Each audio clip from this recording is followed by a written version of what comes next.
Salam sejahtera Malaysia.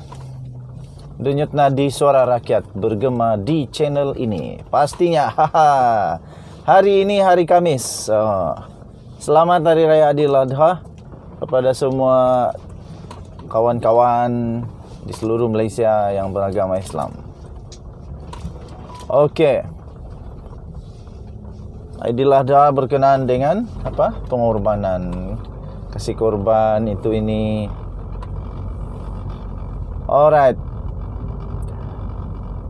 Ahmad Maslan telah mengeluarkan kenyataan bahawa ada plan B. Nampaknya ROS pun telah keluarkan kenyataan belum ada surat melalui Hamzah Zainuddin.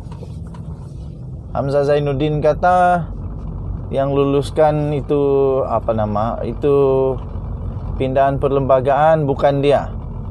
Walaupun dia menteri tapi yang luluskan bukan dia. Bukan dia. Yang luluskan tetap ROS.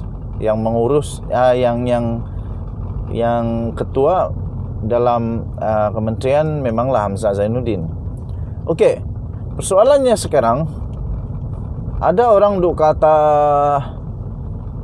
duk bising-bising kata UMNO mungkin Hamzah Zainuddin pula, Zahid Hamidi, Ahmad Maslan tarik sokongan kepada Ismail Sabri Yaakob. Itu soalan, ya. Soalan. Apa pendapat kamu?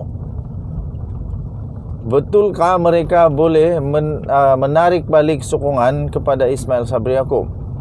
Beranikah? Tapi pada pendapat saya tidak akan. Paling bagus sebenarnya bukan sahaja jangan menarik sokongan kepada Ismail Sabri, tetapi tukarkan Zahid Hamidi dengan Ismail Sabri.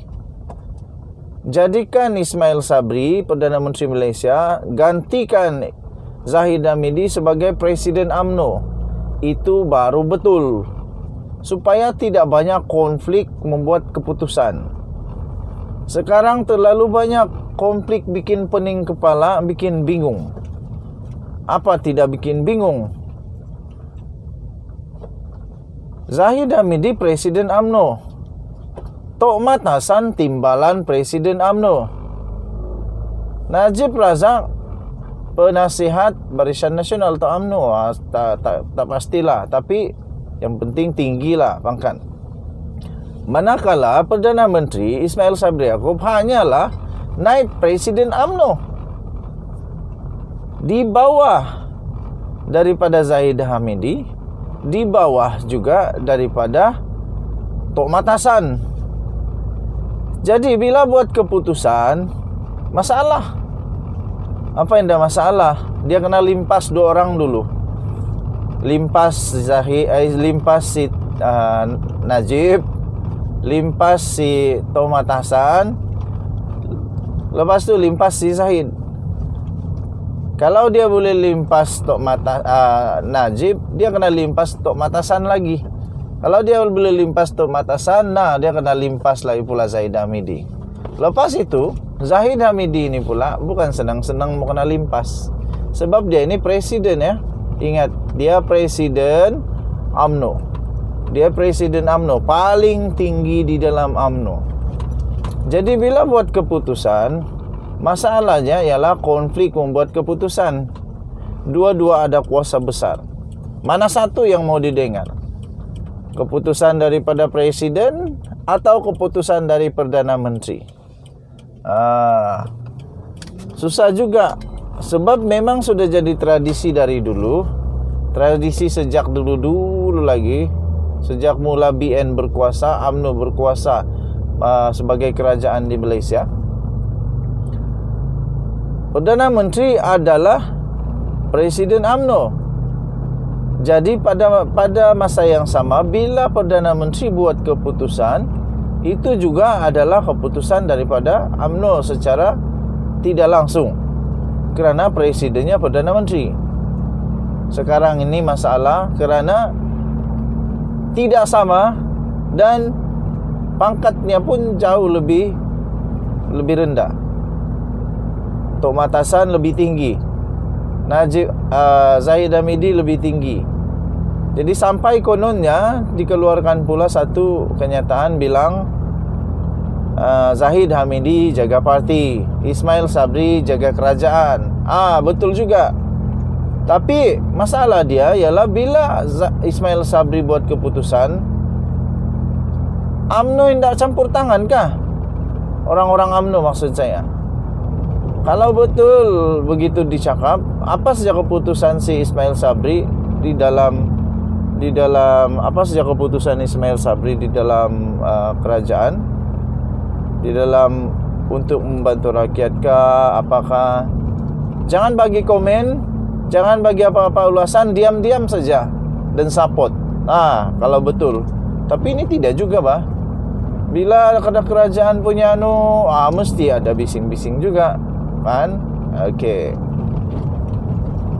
Tuan-tuan dan puan yang dihormati sekalian, betulkah mereka akan tarik sokongan kepada Perdana Menteri? Betulkah mereka berani tarik sokongan? Sampai ada orang komen di ruangan komen, kalau mereka tarik sokongan daripada Ismail Sabri jadi Perdana Menteri, yang menang tanpa bertanding adalah pembangkang. Yang menang tanpa bertanding adalah Bersatu. Yang menang tanpa bertanding adalah PAS. Dan semua parti selain daripada BN UMNO menang tanpa bertanding. Apa tidaknya kalau dia masih cukup, kalau dia masih, walaupun dia dibuang daripada ahli UMNO ataupun daripada apa juga jawatan atau keahlian di dalam UMNO, kalau dia masih cukup majority, dia tetap Perdana Menteri. Dia tetap Perdana Menteri kalau dia ada cukup majority. Sebab sokongan itulah yang dihantar kepada Seri Paduka Baginda yang di Pertuan Agong, menyatakan dia ada cukup sokongan dan boleh jadi Perdana Menteri. Jadi yang lugai-lugai kalah tanpa bertanding ini UMNO. Jadi harap-harap UMNO dapat berfikir dengan panjang lebar sebelum buat keputusan. Kalau betul lah diorang mau tarik sokongan, tapi tidaklah. Itu semua auta. Itu semua poyo.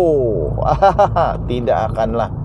Okey, denyut nadi suara rakyat bergema di channel ini. Apa pendapat kamu? Sila tulis di ruangan komen. Denyut nadi suara rakyat bergema di channel ini. Kita jumpa lagi. Bye-bye.